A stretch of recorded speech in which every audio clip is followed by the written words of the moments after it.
Presiden Joko Widodo melantik Ketua Umum Partai Demokrat Agus Harimurti Yudhoyono sebagai Menteri ATR BPN pada Rabu 21 Februari.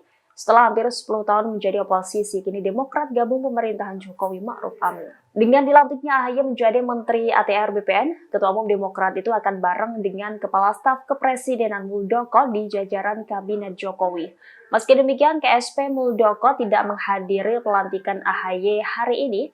Tidak sedikit publik yang mengaitkan absennya Muldoko di pelantikan AHY terkait kisruh Demokrat. Diketahui Muldoko pernah mencoba merebut Demokrat dari tangan AHY, namun upaya tersebut kandas karena Mahkamah Agung menolak peninjauan kembali Muldoko. Sebelumnya, AHY usai pelantikan mengatakan Presiden ke-6 Susilo Bambang Yudhoyono bersyukur dirinya menjadi menteri di Kabinet Jokowi. AHY menyebut pelantikan dirinya sebagai Menteri ATR atau Kepala BPN menjadi momentum Demokrat kembali ke pemerintahan. Menurutnya, Demokrat sudah berada di luar pemerintahan hampir 10 tahun terakhir. AHY menilai partainya akan lebih mudah berkontribusi dan memperjuangkan kepentingan rakyat karena sudah berada di pemerintahan.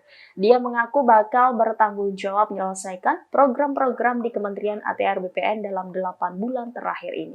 Download Tribun X sekarang, menghadirkan lokal menjadi Indonesia.